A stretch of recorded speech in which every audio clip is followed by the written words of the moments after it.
You know what I mean? I'm just seeing the same type of beers over and over again. I'm drowning in 4% pale ales, and I can understand why that's the market, because they're runner beers and people like hops.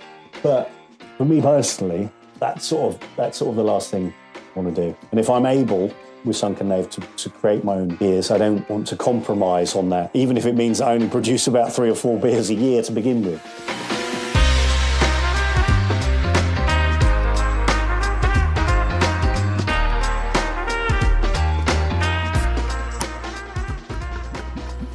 Hello and welcome to We Are Beer People, a podcast all about the many different people who help us enjoy beer. I'm your host, Rob Cadwell, and I reckon if you're listening to this, then there's a good chance that you are one of the beer people too. You might be involved in the world of beer, you may want to find out more about the industry, or perhaps you simply enjoy drinking the stuff. So join me now as I have a chat with one of the beer people.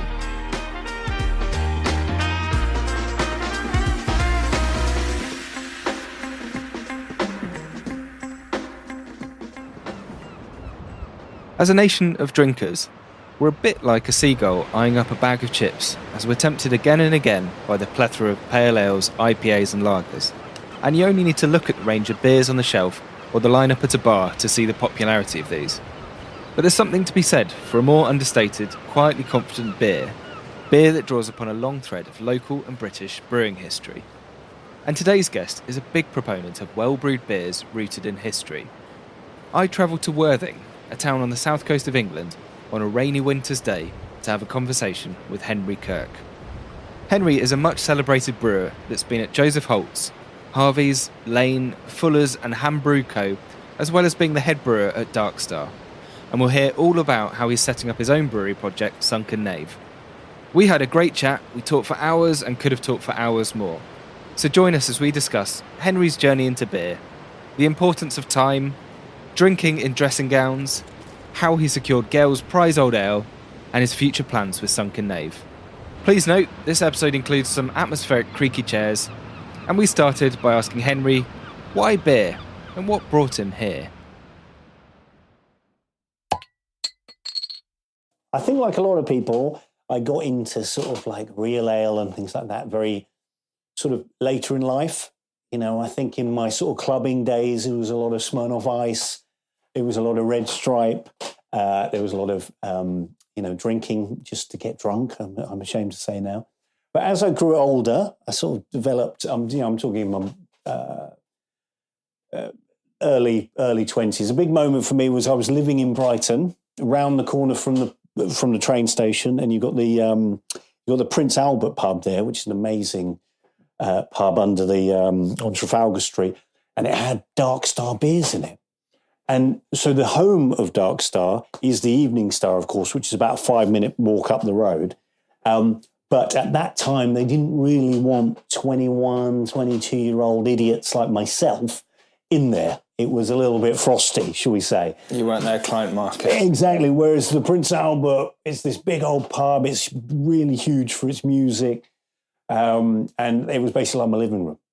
And that was the point at which I discovered hops and, all that sort of funky stuff and the beautiful sort of Dark Star, it's sort of London Underground label.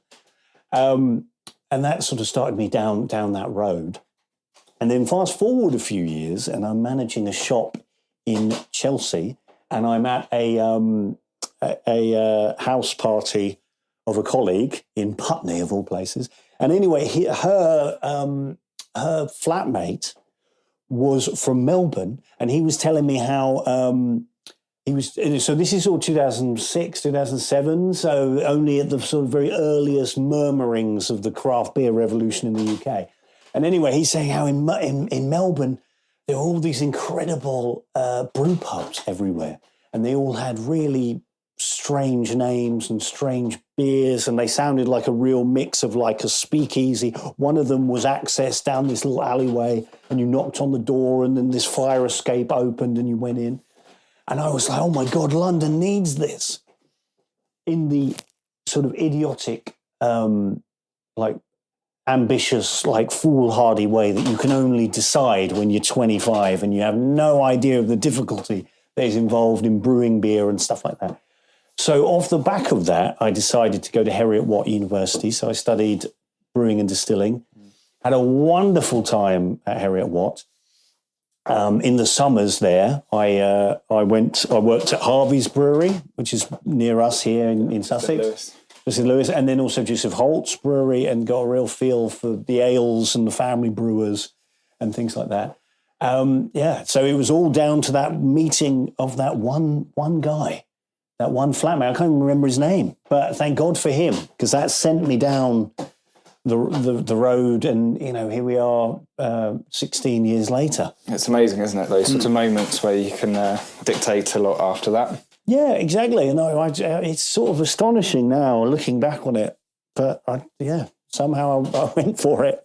And thank God I did, really, because I think joining Heriot-Watt is a bit like joining the mafia. There's a lot of people in the industry who went there. So even if you're not particularly good or you didn't get a particularly great degree, the doors will open. It's like a lot of courses. There's big networks. Whatever you do. Yeah, I guess with a lot of these things, it's knowing people and being able to knock on someone's door and say, "Can I help out?" or "Do you need a role?" or something like that. Yeah, well, exactly. I mean, after I finished at Heriot-Watt, so this is 2012, 13 or something, I came back to London, and by this point, the craft beer movement was in full swing, and I moved in with my girlfriend, now wife, Rosie, and she lived in Hackney Wick in the peanut factory, and literally down the road, straight down the road, you had the Beavertown Brewery. So I walked in there, and I was like, "Give me a job." What's his name? Logan. And he didn't, sadly. So suddenly I had to... so then I got a job at Lane's Brew Co. Yeah. And they had these brew pubs. And so I was there for a year. And then through LinkedIn, Fuller's found me. And so when I went for an interview there, 3 of the 4 people that interviewed me had been at Heriot-Watt. So, that was a big help. And so then I started there. Did you learn different things then at those different breweries where you started out? And Yeah, absolutely. I mean, when I was in Scotland, I ran a bottling line for a brewery called Stewart's for a year and a bit. And so I got to see how the small breweries work. And most craft breweries are in these sort of little industrial units. And the first thing you have to do when you arrive is take everything out. So you've got to take about 18 pallets worth of stuff out. And then we had to assemble the packaging line. And also, because I wasn't there on the Friday, we were relying on the fact that the brewers had carbonated the beer properly, that the beer was at the right temperature and all this sort of stuff. If they hadn't have done that, we were in for a dreadful time. So we learned, I learned a lot from that side of things, also from, Harvey's and Holt's, just a lot of old classic equipment. Harvey's is fascinating because they've got all sorts of things. See, they've got the 2 mash tuns, 2 coppers, but rather than having an underback, they have this thing called Valentines. I don't know if you've heard of them. Heard of that, no. They're like, this is incredible. So basically, it's a tube within a tube. So you've got an inner tube where basically once you start, you've got this, beautiful big brass key that you've got to open up the inlet, the outlet from the mash tun into this Valentine. And basically what happens is that the beer, the wort goes up and out, so it's clear plastic around it. So it looks like some sort of, like some sort of lighthouse. And basically the ingenious thing about it is so it goes up and out and then into some what's called wort receivers, which are basically like these open stainless steel baths, which kind of separate, which kind of receive and hold the wort while it's waiting to go into the boiler, into the kettle, I should say. Oh no, not even kettle. It's copper. It's really made out of copper there. Incredible. And then the fun thing about these Valentines is that in a tube you can lower it. So basically, as the wort sort of starts draining out or whatever, or starts getting slower, you can just wheel it down and lower it, and so you can control the flow into the wort receiver that way. So, you've got all that. And then, of course, at Harvey's, they've got open fermentation. So they've got the open squares, which is very, very exciting. And it was the same at Joseph Holt. So yeah, you got that side of things, and then at Lanes, I was basically running 2 little brew pubs. One at the People's Park Tavern, it was on Victoria Park, and then another one in Acton, which burned down. Nothing to do with me. I think they rebuilt it, but without the brew kit in it. So I was doing little 5-barrel kits where I was completely on my own, just brewing it, racking it. I'd come back on a Monday and hope some of it had sold. I got to do some weird stuff towards the end there. I did my first ever sour beer. Oh wow! Where I went to Marks and Spencer's in Stratford and bought myself some lovely tights. Yeah. And this is the usual brewer recommended way to do it. It was back then, because it's amazing how quickly all this stuff has changed. Yeah, so this way of doing it is called the Ryan Merrihew method. He was the first head brewer at Siren. American guy. Yeah. So basically, what you do is you get your tights. Don't wear them first. You're going to have them fresh, and then unless you really want to, and then you put crushed malted barley in it, tie it up, and then just simply put it into your sterilised wort that you boiled for 15 minutes, and then cooled down through your heat exchanger back to about 40 degrees, and then leave it over the weekend. So when I came back in on the Monday or whenever it was, and you pull this thing out, oh my God, the pH has dipped, but there's so much lactic acid bacteria and stuff on the huskers of the barley that when I pulled it out, it was like some sort of sea creature. There was just this white gelatinous mass all over this like Guy Fawkes type thing. And it did work. It was pretty crazy. But you sort of think, and then you boil the wort again and to sterilize it again, and So I mean, I got to do some silly stuff there. My first commercial black IPA.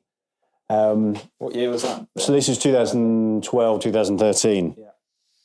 And then so I got to do stuff like that, and then and then I was at Fuller's. So I went from working for myself to being in charge of a team of 5 or 6 people, brewers, operators, ordering 120 tons of malt a week, doing the brewing book. We were doing 32 brews a week there, or 32 Giles.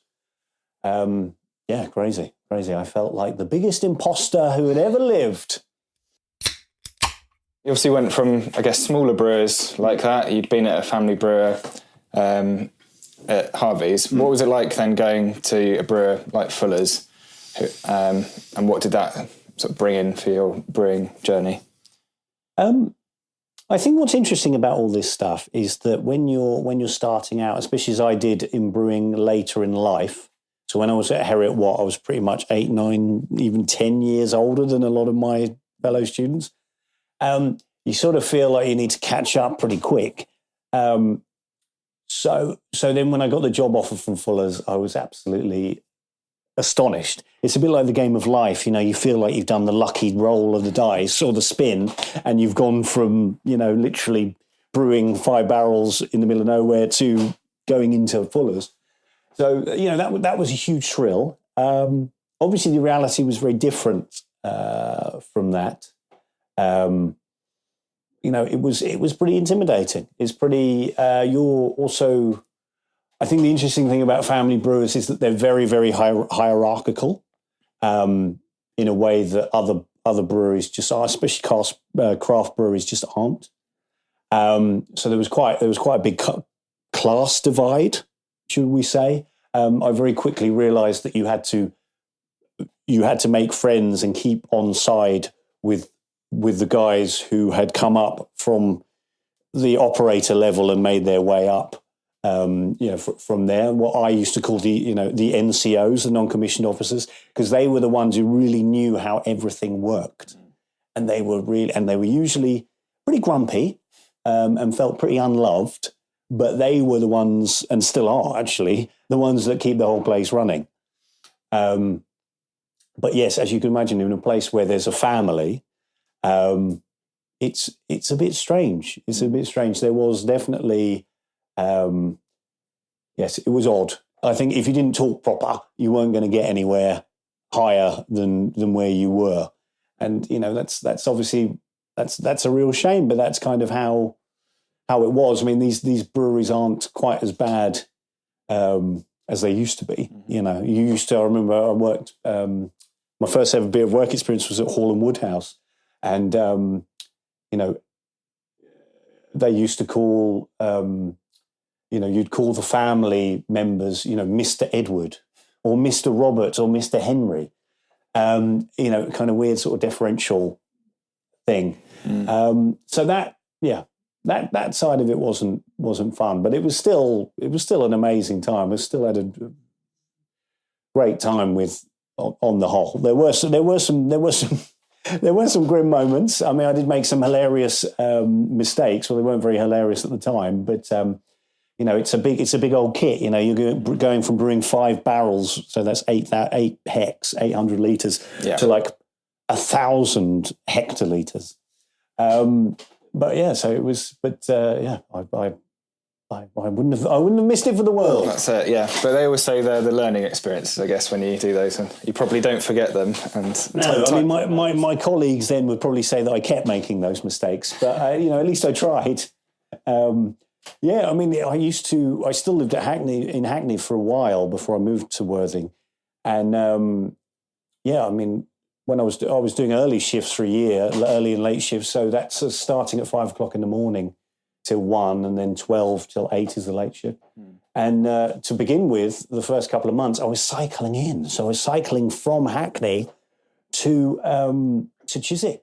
And it was the most incredible cycle. I was just cycling all the way along through East London, past St. Paul's, put down Fleet Street, past Buckingham Palace. It was kind of incredible. But it took me an hour and a half to 2 hours, depending on how hungover I was. Yeah. And I really hit the wall, on Pall Mall. Yeah. That was just that long, straight road that's going nowhere. But then fortunately for me, Uber launched in 2014. So, once it was fun doing it, I sort of did it in the summer. So I started in the 19th of May, 2014. I did it over the summer, but then, as soon as it started raining and stuff, I was just like, no, I'm going to let Uber take the strain. Yeah, cycling's less fun at that point, isn't it? It is. Especially as my old boss, Georgina Young, who I owe so much to, she was like, it takes you an hour and a half? That's not very fast. So, thanks, George. I'm doing my best. Yeah, that's great. And so, what were you brewing at Fuller's when you started? This is it. The first ever solo brew I did on my own was a strong X mild from 1914. Wow! So that was done in August 2014. So that was released to commemorate the start of the First World War. That feels like a very true to character Henry brew. Yeah, well, it's just what luck. Yeah. I mean, that's the thing. What luck! It's like it's huge good fortune, really, tremendous. So that was a. Oh my God, I can't even remember what the ABV was now. It's been a long time since I've tried some, but I think it was about 7.5%. Sort of strong pale mild. So it was pale ale malt.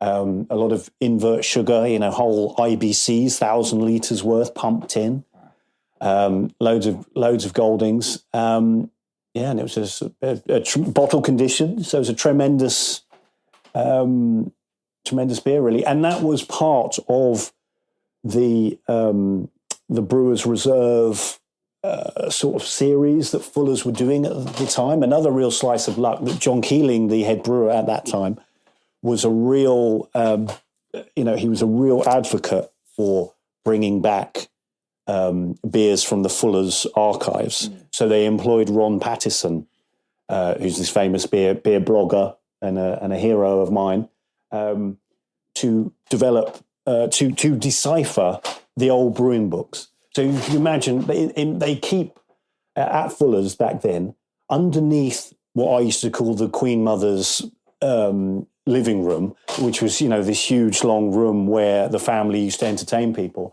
Underneath there, you had the cellars. So in amongst all these Jeroboams of champagne and all this sort of stuff, there would be all these brewing books. So you dig them out. Usually they'd be covered in brick dust or whatever. And you'd open them up. And And as you can imagine, the further back you go in time, the more indecipherable the recipes come in. And Ron would go in and go, especially with hops and things, there would be some, because, back in the sort of Victorian times, they didn't have, everyone will be shocked to hear, they didn't have all these huge variety of different hops. They did have hops from America. They did use hops from Europe. They did use hops from the UK, obviously. But, so they've always been, in the Victorian times, they had this huge market. New York hops were very popular in the UK. But, it wasn't Citra. It wasn't Mosaic. No. It was like Cluster or something like that. And they were probably using them in the same way that we use English hops now. So bittering to balance and maybe a little bit of aroma. But well, no, you're exactly right. It would the vast majority of it would be at the start of boil. And they would dry hop in the cask, in the hogsheads. Yeah. But someone like Ron Patterson would sit down and he would look, because for us, there would be the farmers. They'd write down the names of not the hops themselves. It would be the farmers. And he would go, okay, yes, so there's that guy's name. Oh, and look, there's M.K. there. Yes, that means mid-Kent. So if it was mid-Kent, that means it would have been a Fuggles rather than a Golding, say. Apologies to Ron if I'm getting this wrong. But it was that sort of thing. So this is electrifying stuff, seeing him do all this, working out all this stuff.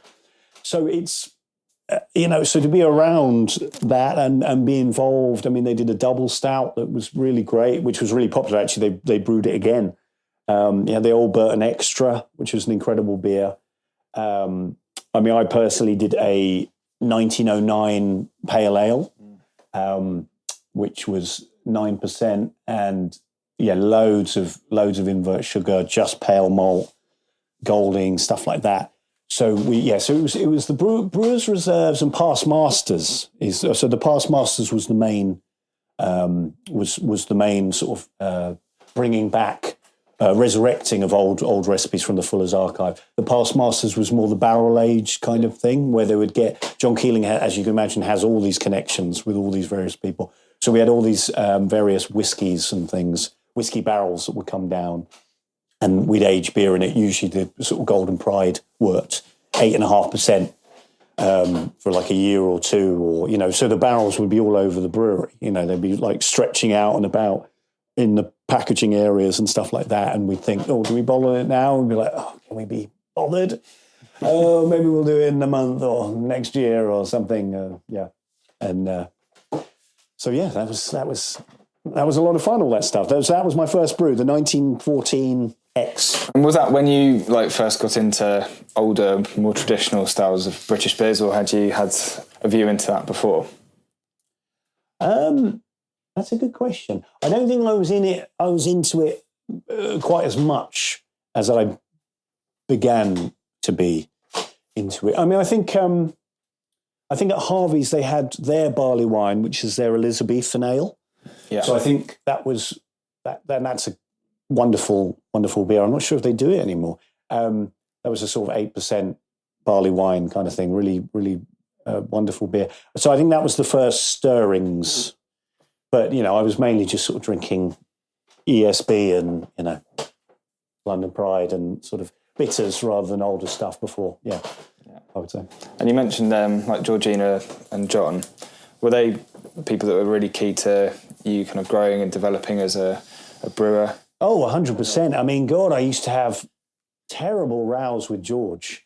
We used to argue about all sorts of things, and I'm sure, sure she was justified in everything she said to me. But I think again, I was very, very fortunate that she hired me, really, and I think she really pushed for me to be hired. So I'm very grateful for that, to her for that, and I'm also grateful to her for that because I think she realised that I had a passion for brewing history and recipe development and stuff, and she really allowed me to do that.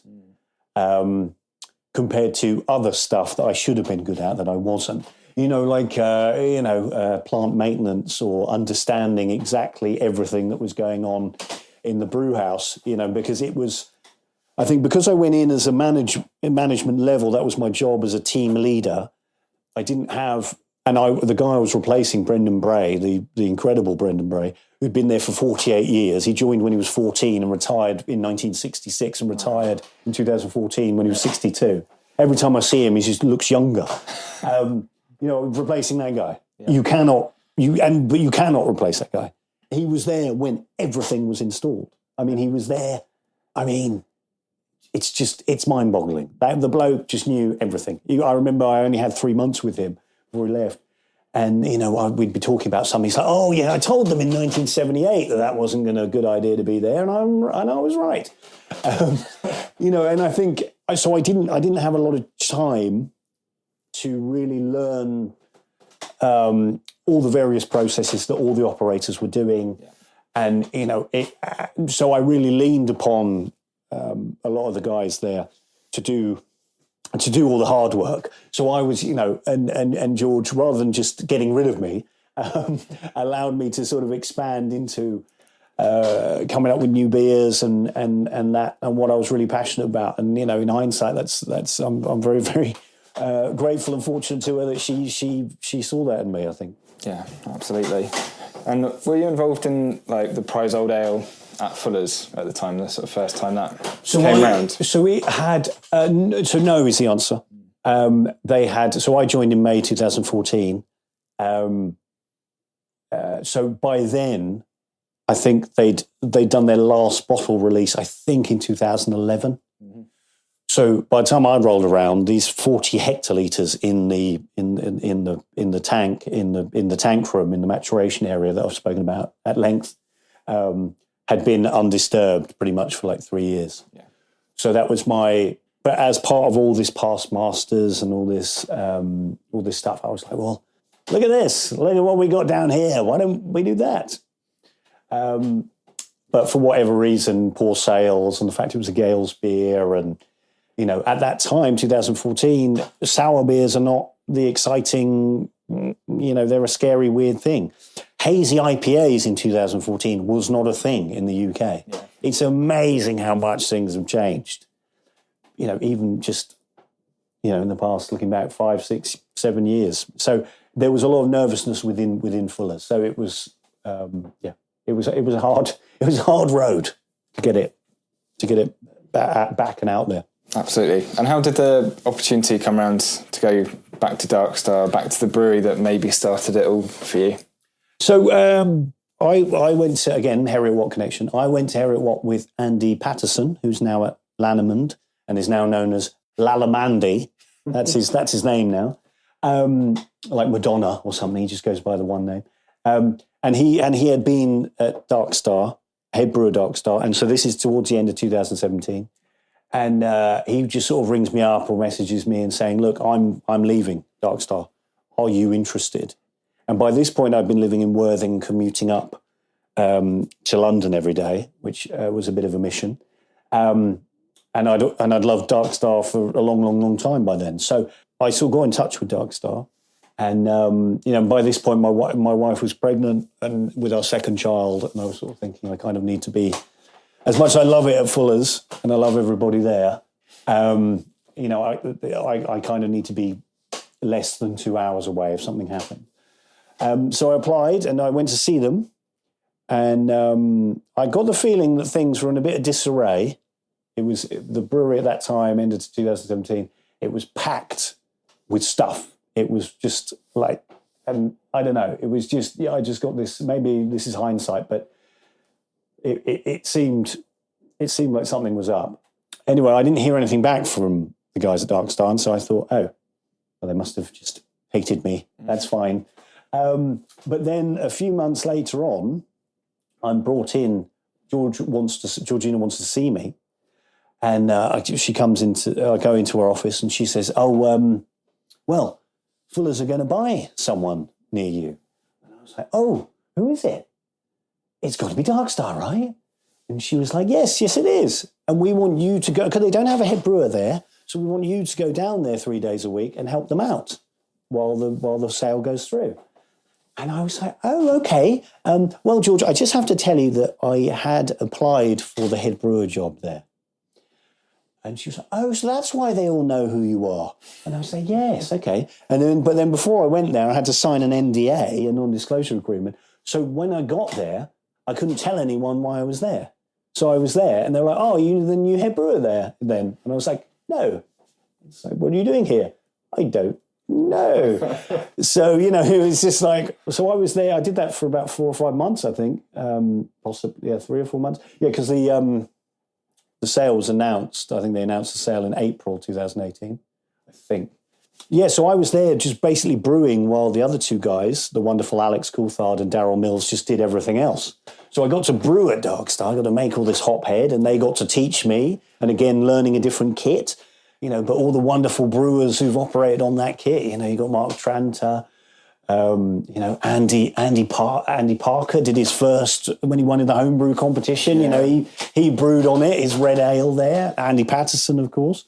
Jen Merrick, wonderful Jen Merrick, who's now at Big Smoke. So that was a real thrill, but it was a bit like, okay, no one knows about the sale apart from the senior Darkstar team and me, and I can't say anything. And obviously, everyone knows something's up.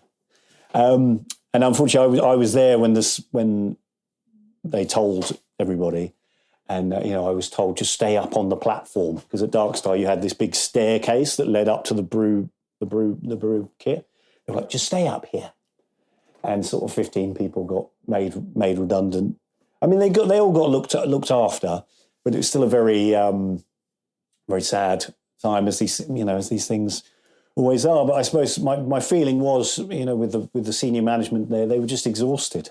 You know, Mark Tranter had left, you know, 5 years previously. Rob Jones, who was one of the original guys, he'd left at the similar time. He's got his pub, the amazing Duke of Wellington in Shoreham. You know, and they were just knackered, and they just needed to sell. And it's a very, very difficult market. And that's the thing with a lot of brewery purchases. It's very rare, except at the top level, that these things are a hostile takeover. Very, very much it's people need to sell. They've come to the end of the road. And it was very sad for me personally because I was so excited about the idea of joining as a head brewer of an independent Darkstar and carrying on that legacy. But then I went back to Fuller's. And then, of course, Asahi bought Fuller's. That was announced in January 2019. And we all thought that Darkstar would be shut by Asahi. But they didn't. And Asahi wanted me to go there. Invested in Darkstar, so they put in a new external work boiler. You know, they installed a sip set, you know, stuff like that. And I was like, wow, okay, this is you know, they're investing. This is wonderful news. So I took them up on their offer, and I became head brewer of Darkstar, albeit in very, very strange circumstances. And and I was there for 3.5 years.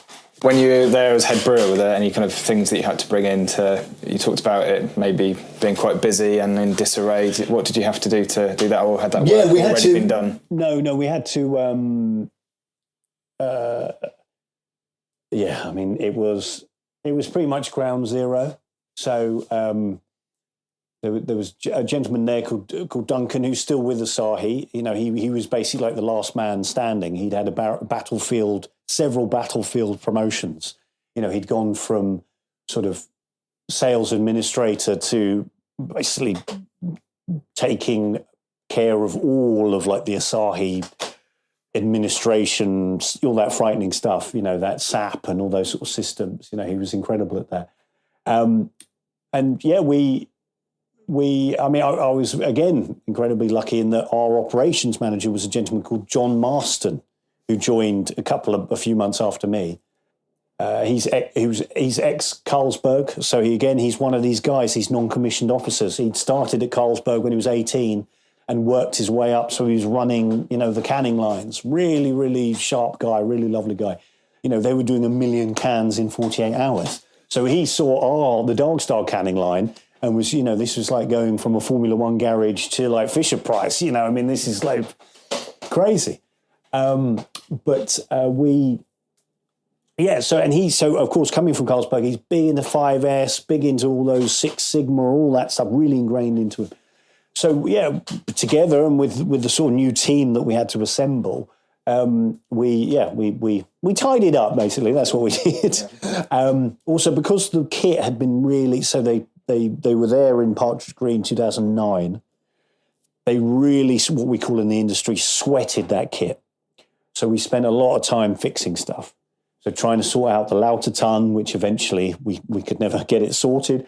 Sorting out the mash mixer, it needed a new motor, replacing the heat exchanger, sorting out the canning line. There was lots of stuff that we had to do to just try and fix it. And then also really we had to try and rebuild Dark Star as a brand.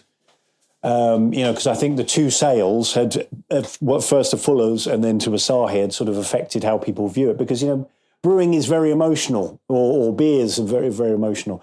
You can't have people's loyalty and then expect them just to be fine when things change. So, there was an enormous amount of backlash against the sale to Fuller's, and then further when Asahi took over. So that was difficult to navigate, and I can understand it because that's how I felt about Dark Star. I remember 10 years ago someone saying to me, craft beer is like indie music.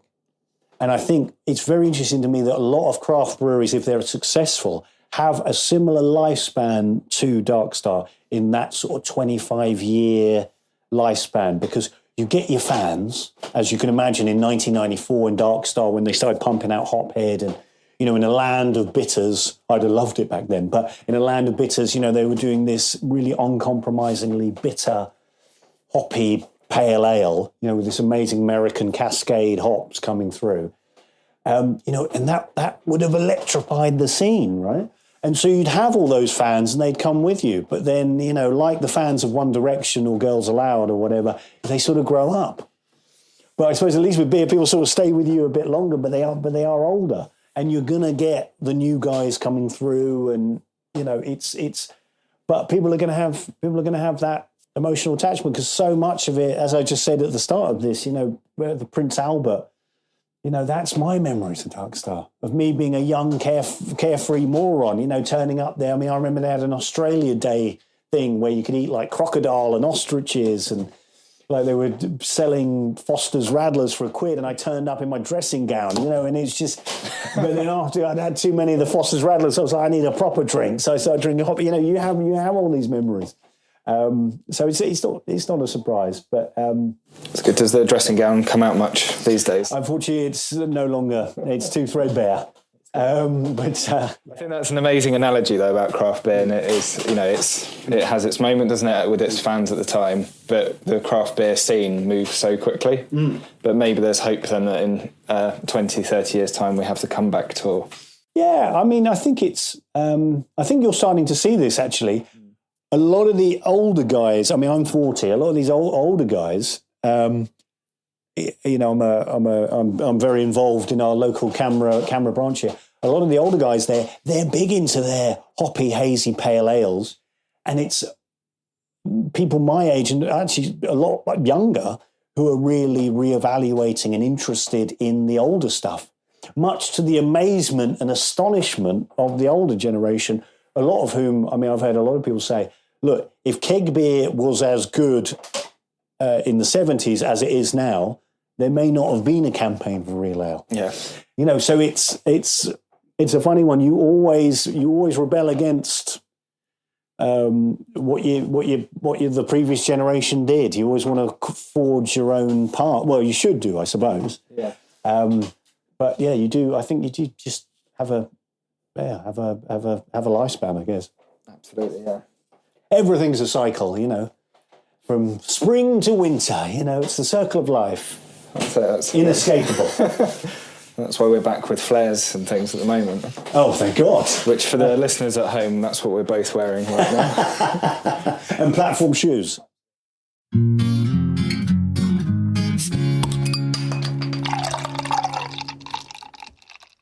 What would you say is your brewing philosophy and approach? My brewing philosophy is that basically time is the most precious an indispensable ingredient of all. I'm sorry, everyone, if that sounds really pretentious, but I think that's what I've really learned with the Prize Old Ale thing, is that letting beers mature, and you can get depths of flavour that I think are really interesting and powerful. I think we just, and my reason for thinking that is I've been lucky enough to go to Rodenbach, which is one of my favourite breweries, and it really is an extraordinary place. I mean, I don't know how much you know about it. Well, it was set up by Alexander Rodenbach. He was a doctor, so it was set up in the 1820s or something to make alcohol for medical purposes. So it wasn't even set up, to be a brewery, but you had to brew to create the stuff. And it's, so at Green King, they talk about their strong Suffolk beer, this sort of aged beer like Prize Old Ale, but they that's a hostage situation as far as I'm concerned, because they've got this incredible beer, but they don't really do anything with it. Imagine having wooden vats almost as far as the eye could see.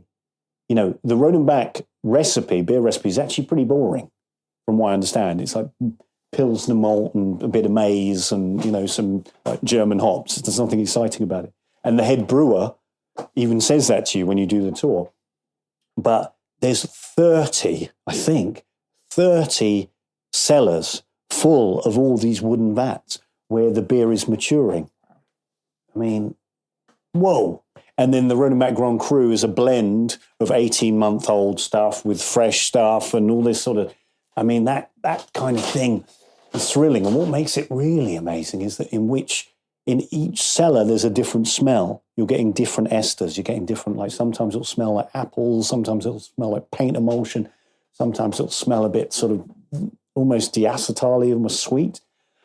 And you're just like, wow, this is a real level of flavour that, of course, commercially you can't do this.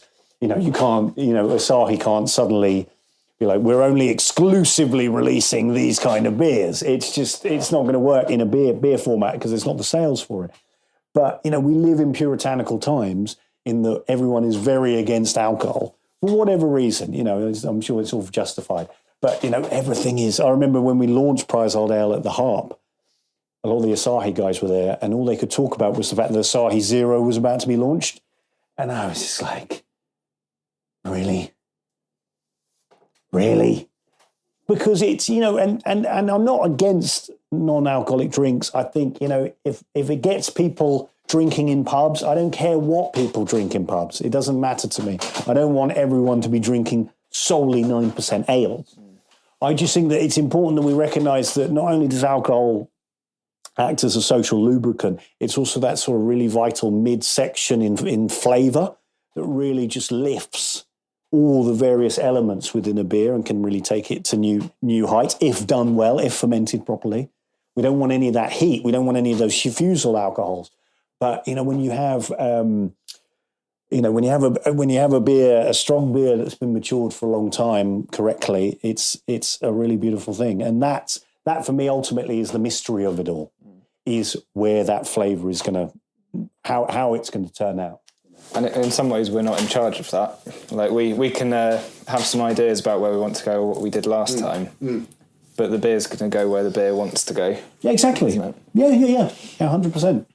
I think it's interesting as well, that dual trend about, on one hand, 0% is hugely popular and people wanting to have that and moderate. But I do also think there's people who do want the good stuff. Well, that's what I'm hoping from my business plan. Yeah. Henry's crossing his fingers there. and praying. And that thing around time is really important as well, isn't it? Because you can make a beer quickly, it doesn't necessarily mean you should. Yes, exactly. And I think with cask beer, because there's such a low entry to it, it's quite cheap and easy to produce cask beer. I'm not saying good cask beer, but to produce cask beer. People can just chuck out 3.5, 4% cask beer and just be like, yeah, have some of that. And a lot of it's not good. And yeah, there's you need to respect the process. Sometimes, I would say. I mean, it's very easy to feel, I think, as a modern brewer, that you're just an assembler rather than a brewer. You're just sort of getting your malt, getting your hops, yeast out of a packet. We're all brewing in the same sort of equipment. We're all brewing in 45-degree cylinder conicals. And it's just, I think beer is more fascinating than that. And I think it's more, at hand, we get a lot of e-casks in. So e-casks and kegs are like where it's this company where, you sign up for it and you just get these kegs from everybody. They've got the yellow bands. So what you find is you get stickers on them when I'm keg cleaning, clean the kegs. You get these stickers of all the various breweries. So there'll be Cloudwater would have used it maybe, or Verdant you may have used it, or Westerham or whatever. And you sort of see the ingredients, and then sort of day in, day out, I'm cleaning these e-casks, e-kegs, so then we can then fill them ourselves. And you just sort of think, this is Groundhog Day. You know what I mean? I'm just seeing the same type of beers over and over again. I'm drowning in 4% pale ales. And I can understand why that's the market, because they're runner beers and people like hops. But for me personally, that's sort of the last thing I want to do. And if I'm able with Sunken Knave to create my own beers, I don't want to compromise on that, even if it means I only produce about 3 or 4 beers a year to begin with. Is my view. And I think the cultural thing is important. You go to Belgium and they still have these amazing legacies of these Flemish reds, Oud Bruin and, lambics and all that sort of stuff. And their culture there is to drink, bottles of 8-9%, the Abbey beers, the Trappist, and that's great. Over here, our culture, and, people like Martin Cornell and Ron Patterson have written about this at length. Our culture is lower strength beers, is the milds, is the bitters, is the IPAs or whatever at 4. When you're working in cask beer, try selling a cask beer that's 4.7. It's crazy. It's that zone from 3.9 to 4.7 is like the Grand Canyon. It is unassailable. It's massive, even though it's only 0.8% alcohol. And the culture over here is pale and hoppy beers, and that's something that obviously I respect, and that's also a great thing. So I'm not totally dismissive of that. I'm just in the incredibly entitled position of being able to hopefully have an opportunity to sort of produce beers that really, really interest me in that way. And they are the matured beers. And they won't necessarily be matured for 11 years like the Prize Old Ale with. I'm talking maybe like 3 months or 6 months or a year, or, when you want to try and make these beers, you have to it's a bit like, the sort of malt whiskey, single malt whiskey. You've sort of got to get into traction. You've got to build up your body, your barrel store and things like that. At the moment, I don't have anywhere to store it. So it's that's part of the fun of trying to get the Sunken Knave thing off the ground is, I'm lucky enough that I'll be able to brew at hand and use their wonderful gravity kit that they've got there. I've got a tank there, a 22 hectolitre tank there. But then once I package it, I have to get it off site because they haven't got any space. So that immediately brings you into play. I have to set up my own bonded warehouse somewhere. I have to transport all this stuff. So it's I can see why people do 4% pale ales. Trying to do this stuff is a bit ridiculous. But if I don't do it now, when? It'd be great to hear about Prize Old Ale.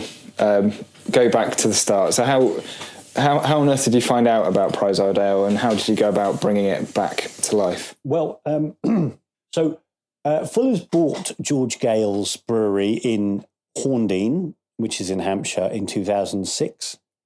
And John Keeling, the head brewer at Fuller's, decided that he wanted to ship all the Prize Old Ale, which, as you can imagine, is this 9% strong, matured beer, all that remained at Gale's, to Fuller's.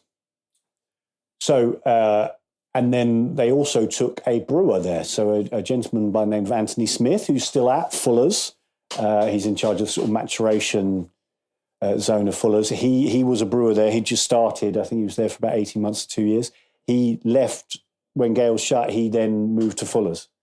So, and he was my colleague. So I was team leader of the brew house. He was team leader on the cold side. And so he would just tell me about Prize Old Ale and how it was brewed. Yeah. And I fell in love with the romance of it. And for those that don't know, what's the history of Prize Old Ale? So Prize Old Ale is Gale's brewery, classic sort of Southern English family brewery. You know, Fuller's started in 1845, Gale's in 1847. So in the 1920s, they needed a new head brewer, and they got one from Yorkshire. So he brought with him a recipe for this Prize Old Ale. So the Prize Old Ale itself is based on a beer, it's a very loose style called a Stingo. So a Stingo is, as a history, goes back hundreds and hundreds of years. And it goes back to the time when there was lots of brewing. Every sort of big manor house would have its own brewery. And a lot of the lords of the manor would get into competition with each other to see which was the strongest beer they could brew. So these guys could so it's a little bit like the Mars and Oktoberfest kind of thing in Germany. Because it was too hot to brew in the summer, they would either brew it in March or October, and they would mature it for at least a year. And so a Stingo is basically a very strong alcohol, heavily hopped beer that has been matured in wood. That is it. So of course, depending on what the guy was, the Lord of the Manor was growing, you could have had all sorts of stuff in there. It could have been barley as well as wheat, as well as oats, or whatever. Normally, these type of beers, there was a big tradition that carried on for a long time of majority ales. So when the Lord of the Manor had a son, he would brew a bit. He'd get his serfs or whatever, his servants, to brew a really strong beer. I'm talking as strong as they could make it, 15%, 16%, hop it with everything they had. And then it would mature until the young lord reached 18. And the boil times for these beers would have been immense, 2, 3 hours, 4 hours possibly. They'd have just and again, it would have been cauldrons pretty much. So open flames, so they'd have just been keep chucking the wood in underneath, boil. So you'd been getting a lot of caramelization stuff and the Maillard reaction, the darkening of the beer. So these beers would have been quite dark to get that alcohol. And then they'd have let it mature for 18 years. Again, sadly, my business model can't. No one's going to give me money for beer that will be released in 18 years' time. Anyone out there? So that's how they started. And people, you've got barley wines and things like this. I think this is slightly different in terms of the aging, because you can have barley wines that are reasonably sort of fresh, not quite aged quite as long. A little bit lower in alcohol. So this gentleman, I forget his name, brought the recipe for Prize Old Ale to Horndean, and they brewed it continuously until 2006. So that's 86 years or something. They were brewing it. It was, again. I mean, I was very lucky enough to be invited to this beer festival in Amsterdam called Brett Fest and give a talk about Prize Old Ale. And as you can imagine, they really wanted me to talk about the Prize Old Ale character, which, it was pretty wild. They had some things in there. There was some, Acetobacter, there was some Brettanomyces, there was stuff like this. And, they really wanted me to say that the batch I'd brewed was full of Brettanomyces, was full of all this stuff. And unfortunately, because the Prize Old Ale itself had been at Fuller's, had been in tanks so long, the beer had gone from 9% to 11%, and a lot of all the bugs and everything had just sort of keeled over and died. So there wasn't actually a lot of stuff in there left. But the really important thing to remember about all those exciting microbes and all that stuff is that these English brewers weren't doing it intentionally. You had Dr. Hansen in Carlsberg. He was the one, or was it Hansen? It was one of his assistants. He was the one who found the Brettanomyces, the British fungus, that these Victorian brewers were these Brettanomyces stuff, these wild yeasts, were living in the wood of the barrels. They were living in the breweries themselves. They were not, at least to begin with, they were not inoculating this stuff intentionally. They learned how to do that, And certainly after the Second World War, there were a few breweries. Colne Spring Ale by Benskins is a really good example of where they brewed clean. After they found out all this stuff, they were like, oh, we can't have all this stuff here. We need to get regimented. So they started fermenting clean and drinking the beers, these strong beers, and going, oh, something's missing. So then people like Benskins were like, let's control this. So then they, a bit like Orval does, they inoculated Brettanomyces to get that flavour back. Again, choose your Brett descriptors, if you will, because people always get upset when, horse blanket is mentioned, or leather, or, that kind of, exactly. It's these deep flavours that are really, I find so fascinating and so difficult to describe. Prize Old Ale, Gale's had a huge infection problem. They had great brewers, but they had old kit. There was all sorts of stuff that it was just picking up. So they were rough filtering all their beer, even their cask beer, because they had to because of infection problems. Whereas the Prize Old Ale was not. So what's fascinating is that with the Prize Old Ale, it was matured in wood. It was in a copper-lined wooden washback for 2 weeks before it was then sent over to be matured in wooden hogsheads for a year before it was then bottled into 275ml bottles and corked. And the quality was really starting to dip towards the end of Gale's time. A tale as old as time. They were spending all their money on the pubs rather than the brewery. So the brewery was sort of collapsing a bit. Not collapsing, but they weren't upgrading. So it was maturing in wood. But then when it went to Fuller's, they then put it all in stainless steel tanks, and then brewed up a batch of Gale's Prize Old Ale at Fuller's, and then blended it all together.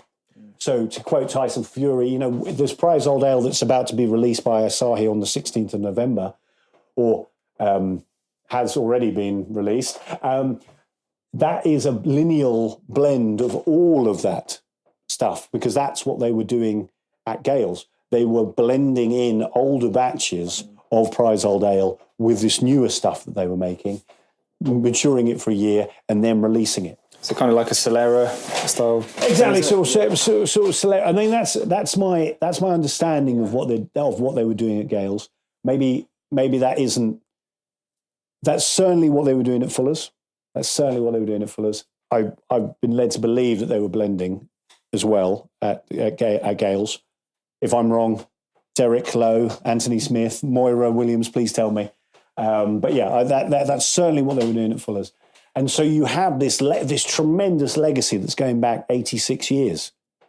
And to go back to the beginning of your question, so many years ago now, it feels like, I just fell in love with the romance of it. Anthony Smith was telling me how it was a Victorian Tower brewery there in Horndean, and they had their old copper, and they only used it for Prize Old Ale. So they would boil it for 3 hours in there. And then there were, sort of holes in it and stuff like that. And so wort would sort of come dripping down and all this sort of stuff. And then, as I say, you got the wooden washbacks, you got the hogsheads, and you got that flavour. I was just entranced by it. And the fact that it was just alone down there unloved in that tank at Fuller's, I thought was a travesty, because tasting it, having already loved Rolling Back Grand Cru, is one of my favourite. It is my favourite beer of all time. I was just like, wow, this is tasting similar, but also softer and a bit more toffee and things like that. And then I got talking to. I was lucky enough to meet Brett Ellis from Wild Beer Co. formerly, and he knew all about Prize Old Ale and he loved it. And Brett is a incredibly talented Californian brewer. He was a chef, and he moved into brewing. I mean, he first caught my attention because Wild Beer Co.'s first beer was Modus Operandi, which was a blooming old ale. Yeah, lovely. Matured, barrel-aged old ale. So as soon as I saw that, I think that was 2013, as soon as I heard about that, I was like, these guys are incredible. Get out of my head, get out of my dreams, and into my glass. It was, so I knew those guys, and they knew all about Prize Old Ale. And so we came up with a plan. This is sort of 2015, I think, 2016, that we would brew a batch at Fuller's and then blend it together with what we had, the original stuff, and then get it tankered to Somerset, where Wild Beer Co. was, and they would take on that wooden hogshead idea, and we would blend it in a variety of different barrels and stuff like that. And unfortunately, that never happened. That never came to fruition. But having them on board really helped me get the conversation started with Fuller's about getting it, about releasing it, and also planted in my mind the idea of the Solera method.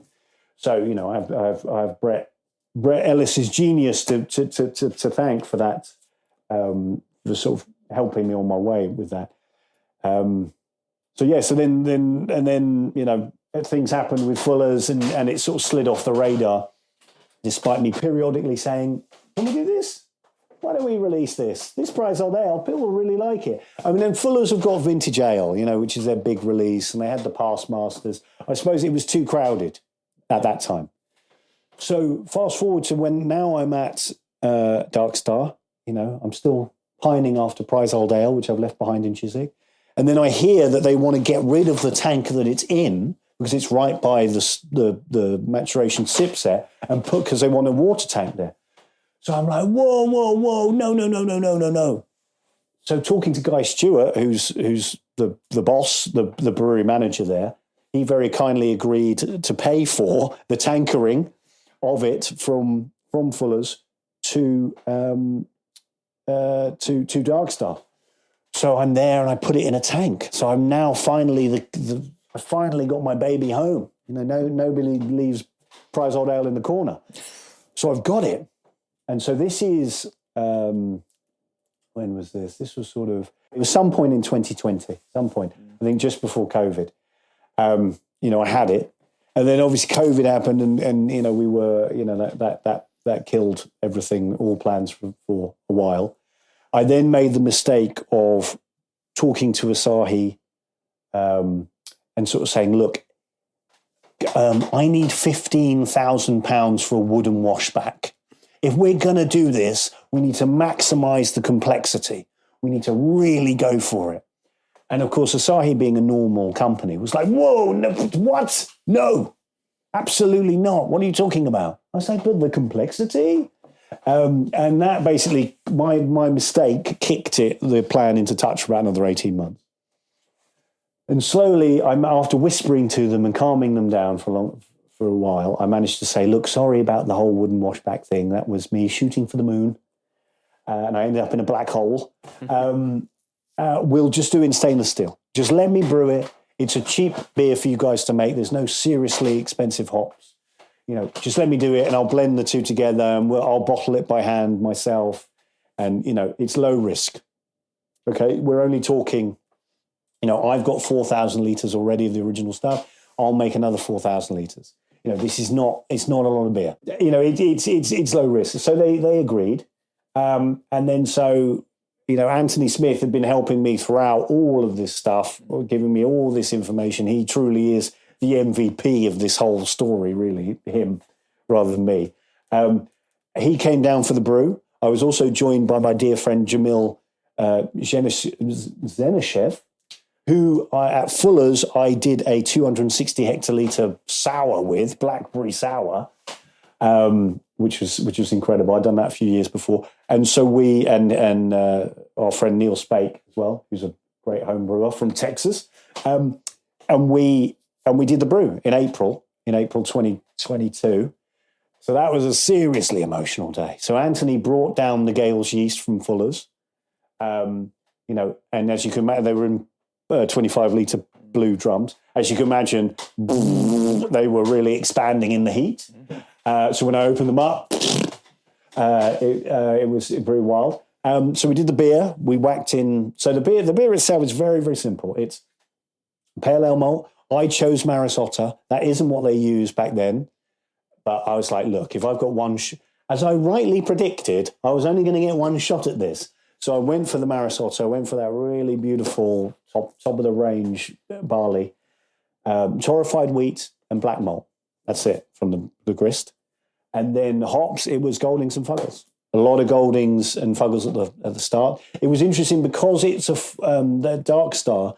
they had a 4-vessel sort of continental system. So you had the mash mixer, the lauter tun, and a separate copper and whirlpool. And I wasn't allowed to use whole cone hops because we couldn't in our kettle, so I had to use type 90 pellets, I should say. You get different hop utilizations there and stuff. So I had to try. I knew I had the specs there in terms of the bittering units. The bittering was about 45. And so I couldn't do what I wanted to do, which is just basically whack loads of hops in at the start, because that's kind of what these beers do. They whack all the hops in at the start, and that's it. There's no, Citra or Mosaic charge at 75 degrees Celsius and all that sort of stuff. No dry hopping or anything like that. We did whack in a 1/4 ton of invert sugar, so we had the blocks. So we whacked those in to add a bit of flavour and colour, and also obviously get the extract up. I got told off on Twitter because, as people quite rightly said, at Gale's they used glucose. So glucose is a more it's a more sort of it's a different sugar to invert sugar. So the yeast ferments it in a different way. So people were very dismissive of my largesse. My love of invert. And then that was it. So we only did a 2-hour boil, so we only needed a 2-hour boil to get up to 90, an OG of 92. We put it in the fermenter, aerated it because we were using liquid yeast rather than dried, and then the next day I aerated it again, and it fermented really quick in about sort of 48 hours. Really, it went, and and then I left it in that tank. I yeasted it off and all that sort of stuff. Left it in the tank for a while. And then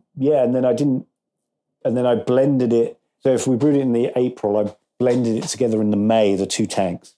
And as you can imagine, that felt like blasphemy. As I've said in other places, that was a very, very nervous moment. You've got this incredible beer that's already going back to 1920s, and plus it's been maturing by this point pretty much undisturbed for about 11 years. And you're blending the two together. And then we left it for 6 months. And then we had the launch at the Harp. And then unfortunately, the day before we were due to launch it in bottle, we were told that Asahi was shutting the Partridge Green site. So unfortunately, we had to delay the launch. And then we were in this very, very weird situation where we were just trying to bottle as much as we could before everyone was let go, apart from me, at Christmas. So we didn't release quite as much as we wanted to, but we still I think it was about 3,000 bottles, 3,500 litre bottles, all waxed by my fair hand. I found it very, very soothing, the gold wax. It's something I'll carry on. You can't see this, but I've got a tremendous sort of figure of 8 kind of. I'll do a YouTube video about how I do it. It was wonderful. But it was still great, and it was just such a relief, I think, to taste it and discover that it wasn't horrible, that I hadn't totally messed it up. So it was just a very funny time, really. I sort of achieved this dream that I'd been trying to do for, think about it, it's not even 7 years, 8 years, and I got it done. And then I had the launch at the Hart Pub, which is this incredible pub in Covent Garden, really one of the best. It's a Fuller's pub now, but it's still a wonderful, wonderful cask beer pub. One of the best in the world. I had to launch it there. It was amazing. My mum was there. Des de Moore was there. All these great John Porter, all these wonderful people. And then, as I say, so I reached my height of my pomp. I was a man in full. And then literally the next week, they'd announced they were shutting, and we were all to be pretty much made redundant. That was a crashing fall from grace. But it's that's life, as they say. Yeah, as you say, it's a huge contrast there between the high and the low. The high and the low, yeah. And of course, Asahi, had their reasons. So I don't want to badmouth them too much. It's fair to say you had a critical reception when it was released. Yeah, it was wonderful. Really, I got to talk to I got to know Roger Protz a bit and talk to him. So he's a legendary beer writer. He was very, very supportive. Also, I mean, the main man really is Martin Cornell, who's helped with. I mean, you were saying you've read his article that he's just released. He did a lot of help. He really helped me get it off the ground. He pro bono. He wrote a report on Prize Old Ale and why it was so important, and that was really crucial. Handing that over to the marketing team at Asahi, that was really helped impress upon them the importance of this beer. And I think the fact that someone of the stature of Martin Cornell was involved, I think really helped. So yeah, it was it was beer of the week in the Daily Star. Adrian Tierney Jones. I need to get that framed. I've still got it. Great for. I mean, from a personal, selfish point of view, it was great for my profile. Great for my future project. It's just very sad that it's come at the cost of sort of losing my dream job and working with a great team of people. But as I say, it's business. But I think it's an example of Gale's. You're standing on the shoulders of all the brewers that went before you, adding on to that long line that's gone since the 1920s. Exactly, I'm part of the history now. I'm an extra. I'm part of the fabric. So now it's. And I'm genuinely I'm really thrilled that Asahi have carried it on. And I think that's a testament to them. And I know Sven, who's the lead brewer, and I'm sure he's going to do a great job. And I'll certainly be buying a case of it when it's released. So I wish them all the best in that regard. And hopefully sales are good and it becomes a yearly release. That's ultimately the greatest victory and success of this whole project that I could hope for, really. So fingers crossed. Absolutely. And what it says is, I think there's so many chance moments when that beer could have gone and disappeared and become a line in a history book. But there were chance decisions, there were some really good decisions, and then there's been some real determination to get that beer along. And without all of those things, you wouldn't end up with any of the beers being released there and being enjoyed by people. Yeah, exactly. And as I say, a hell of a lot of people worked very hard to help me along. John Keeling deserves a lot of praise. And as I say, Anthony Smith provided a huge amount of the technical know-how and stuff like that. So, I mean, I like to think that I was the spark. I like to think without my driving in crazy enthusiasm for this thing, it wouldn't have got off the ground. My relentless calling of people. I grudgingly accept my share of the praise. But what a wonderful project to be involved with. What a really very, very, very fortunate that people didn't care about Prize Old Ale and they let me pick up the baton. I think, and you've shown it's an ale worth caring about.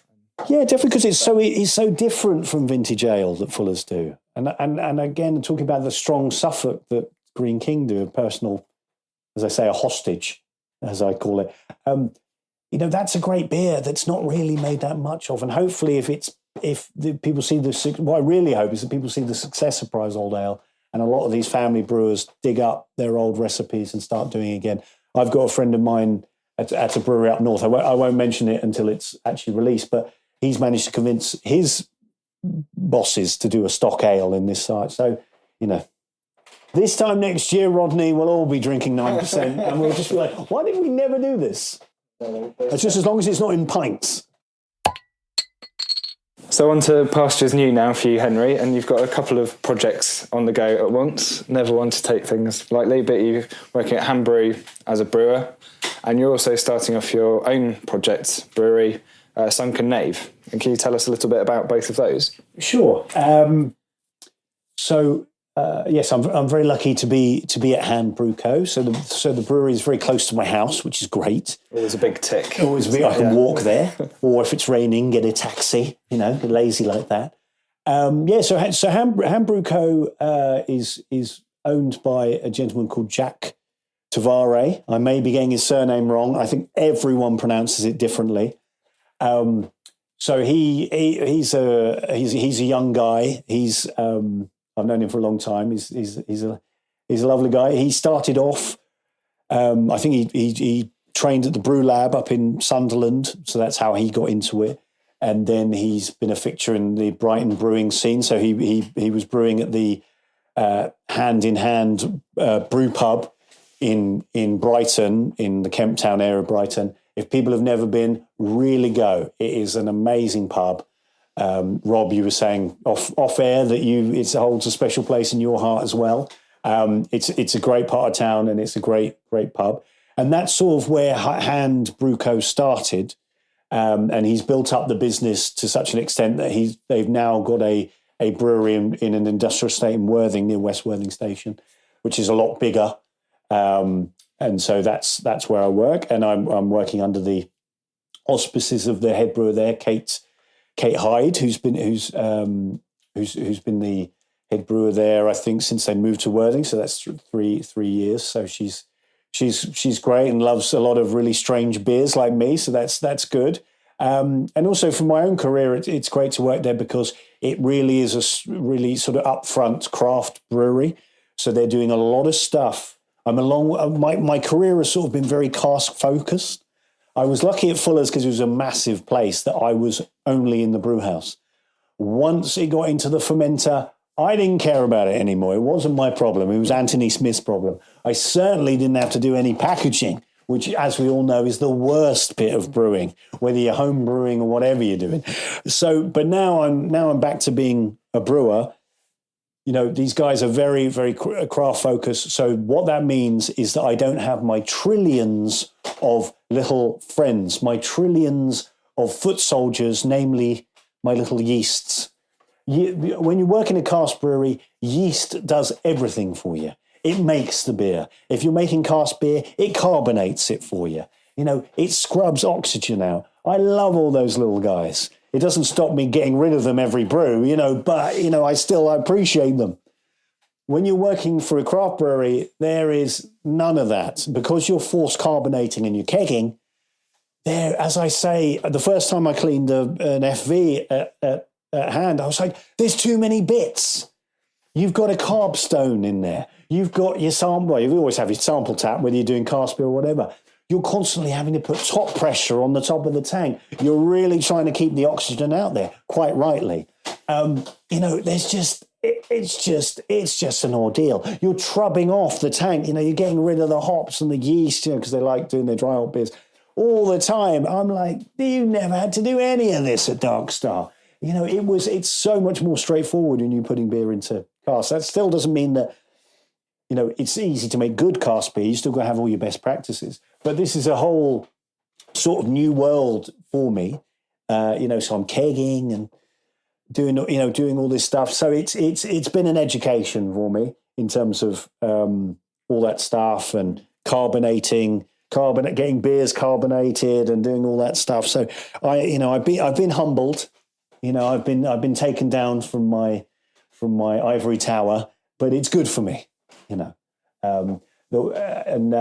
that's good. It's tough. It's hard work. But they're a great bunch of people, and it's lovely to work there. And as I say, Hand Brew Co. have got a great brew kit, which is nice. It works and everything, and you can actually run a brew through pretty quickly. Normally it sort of takes about 8 hours. There it could take 5 or 6. So it's nice. It feels like a good move for me. And the reason why I have the job is that I basically burst into the brewery and said, look, I need somewhere to brew my Sunken Knave beers, okay? And you need a brewer. So why don't I brew for you, and then I can put a tank in and use your kit on Saturdays and brew into it. And to my total astonishment, they agreed. So now I'm in the position where, and luckily one of the tanks that they had, it was owned by a contract customer of theirs, and they needed to sell it, and so I bought it. So it feels very fortunate. I've known Jack and Kate for a long time, so it's great to be working with them anyway. But it feels fortuitous. Obviously, the money is less fortuitous, but that's just a reality. When you leave the corporate world behind, you get a pay cut. But other than that, and there has to be some sacrifices somewhere. I can't keep living high on the hog and expecting lots of money for just like cleaning kegs and tanks, as important as that is, Jack. So it's great to find a home for it. So I think I realized very quickly that, as I say with the Prize Old Ale thing, it was great I feel that I earned that rise in my profile. I was genuinely trying to do something. It wasn't just purely for selfish reasons that I wanted to re-release this beer, get this Prize Old Ale Real released. But I realized with the timing of Asahi letting us go, that they've this has given me extra emotional power to kind of achieve what I'm going to achieve, because at the age of 40, either I do my own thing in some way or I'll never do it. So it's kind of given me the opportunity to leave behind, as I say, my dream job, which was a Dark Star, but to move on and challenge myself and try and go on my own. I mean, obviously, my hero in all of this, my lodestar is Mark Tranter in terms of what he's done, where he left Dark Star 10 years ago, possibly even longer now, used that money to set up Burning Sky, because not only does he make incredible beers, especially his saisons, I think are the best in the UK, so much great stuff. He's also got an incredible brewery. I don't know if you've ever been there. It's in Firle. I don't think they do tours or anything, but he's got this beautiful 17th century barn in this beautiful village, near Lewes, where he brews this stuff. And, he's got the cool ship and it's incredible. So, of course, I want something like that. I doubt I'll ever get there. It's a fantasy of mine that this whole project will reach a point where I'll have my 17th century barn in the South Downs in Worthing somewhere, and I'll just spend my time just knocking nails into barrels and tasting them and going, oh, that needs another 2 years before I can blend it with that. So the idea with Sunken Knave, I suppose, is to try and go on my own sort of flavour journey and develop my own understanding of these type of beers, of these classic styles, put my own spin on it or whatever, or just find it, or just really nail what I like. I'll give you an example of that. I find with a lot of barley wines that they can be just too under attenuated, too sweet and too cloying. I really don't like that. And there are barley wines which are incredible, which totally nail what I want to achieve. They perhaps a bit drier, a bit less hot, a bit less sweet, that sort of thing. Again, it's difficult to describe with words what I want. But it's trying to carve a little opportunity for myself to make beers in those ways. And the Sunken Knave name, as it came out, was I've lived in Worthing now for nearly 9 years, and I've always been very interested in the local history of the place. I'm that kind of guy. And the story is that on the outskirts of, I've been told that I really needed to deliver a 10-second punchy pitch for this, but I've really struggled. But here's the slightly longer one. Anyway, the Sunken Knave thing, the logo is a church tower falling into the sea with a little smuggler guy with an eyeglass on a turret part of it. So on the outskirts of Worthing, you've got this village called Ferring, and the sea used to go out a lot further, all the way across Worthing. And there used to be sort of like common land where they would graze sheep and stuff. And there was a church there. And one night, the sea slowly sort of encroached upon it. And there's some wonderful contemporary accounts of them being in this church when there's seawater on three sides of it. But then one calamitous storm, it fell into the sea while the bell was ringing. And then rumour has it, so this is in the 1600s, so rumour has it when the spring tides come in and there's a storm and the moon is in the house of Aquarius or whatever, you can hear the bell ringing. And I remember always reading this plinth, when we're taking the dog for the walk or the kids or whatever out there, just thinking, I'm loving this. This is incredible. So suddenly I was sort of thinking to myself, I need to come up with my own brewery name now. How do I do this? And for ages I was looking in the book, in the Sussex dialect book, and every good name that I found, like what was the one? Well, I can't remember what it was called, but I was like, I'm going to call it this. And then Beak had done it. We were a great brewery based in Lewes. They got it, and I was like, okay, fine. I'm going to need to allow myself 2 words now.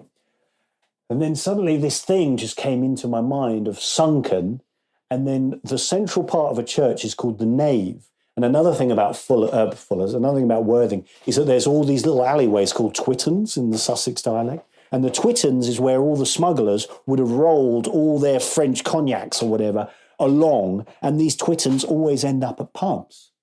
And well, a lot of churches in this area were used as lookout posts for the federales, for the excise men, so they were like this. So I was like, smugglers. So you can't call your brewery Smuggler Ales or Rebel or Outlaw, because it's the biggest freaking cliche there is, right? But there's the nave of a church, Nave, but at a K, it becomes a nave, which is also like a smuggler outlaw. It's a different word. So that whole thing of Sunken Knave really appealed to me, and it came to me in a flash, and I was like, okay, that's what it's going to be called. So that's where the name came from.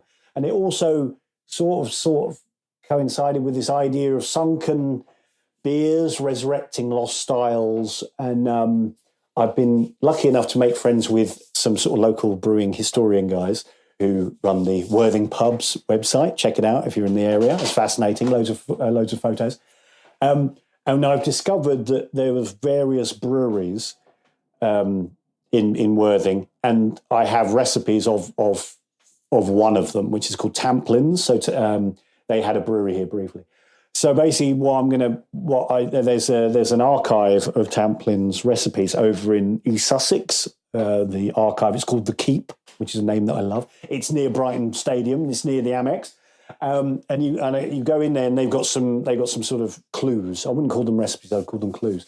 So pointers. And I've got some other recipes from Brighton beers, because in Worthing there was Kemp Town Brewery, and based in Brighton, but they had a lot of Worthing pubs. So a lot of people would have been drinking the Kemp Town stuff.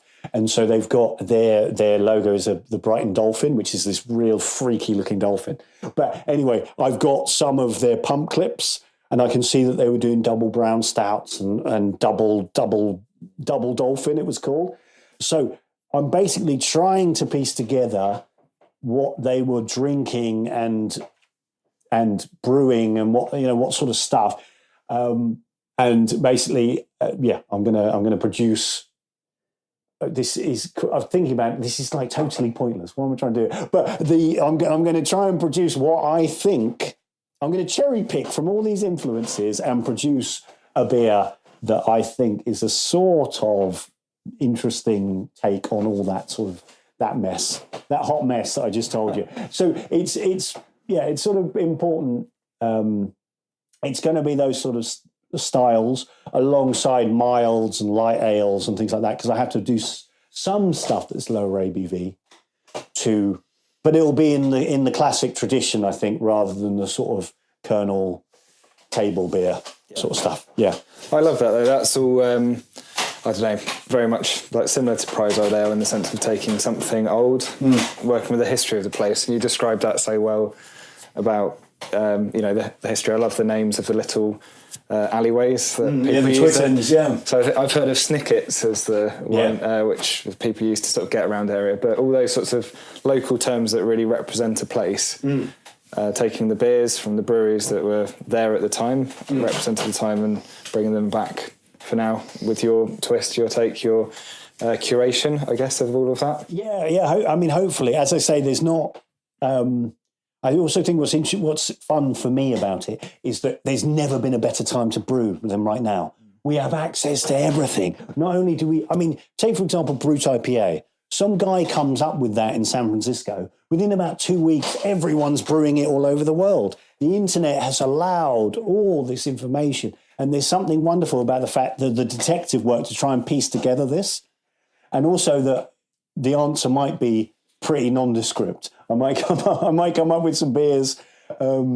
Obviously, my beers will be incredible. But I'll find recipes and go, oh, right, okay. Because Worthing, 200 years ago, it was a fishing village. This is not a brewing heartland. But I just find it.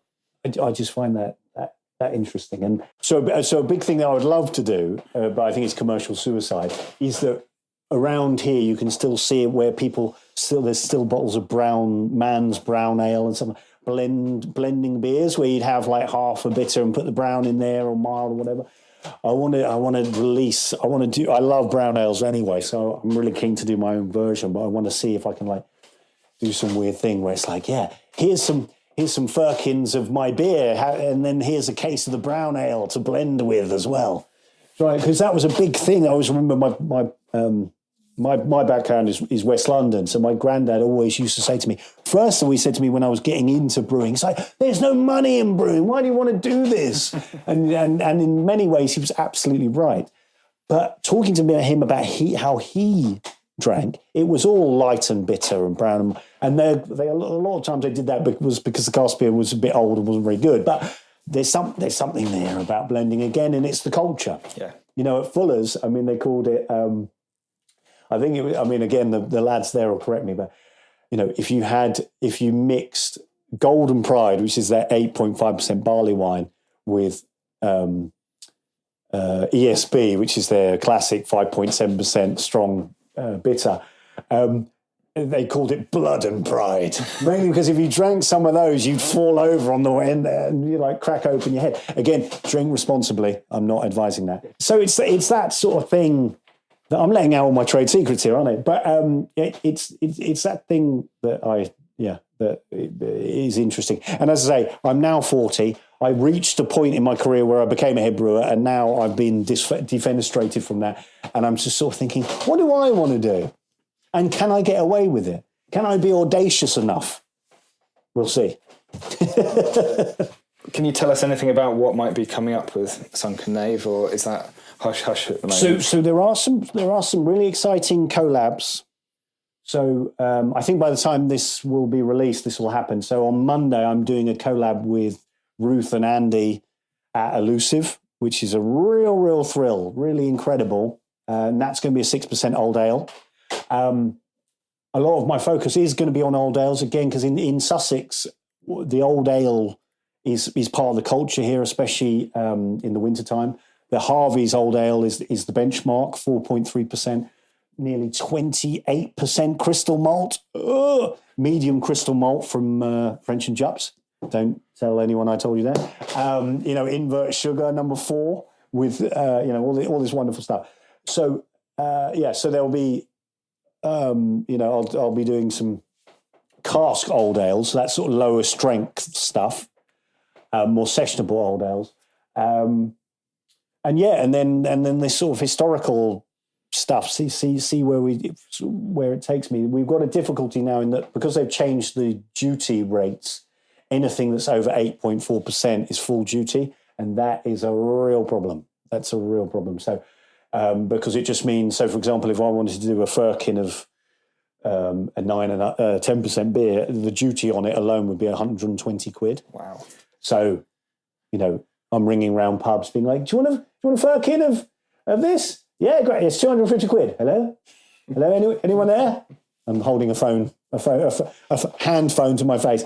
So we will see how I operate within those limitations. I just think that so many people do hazy IPAs and stuff like that well, and it's really difficult to do technically. So if people can do it well technically, they have my deep respect.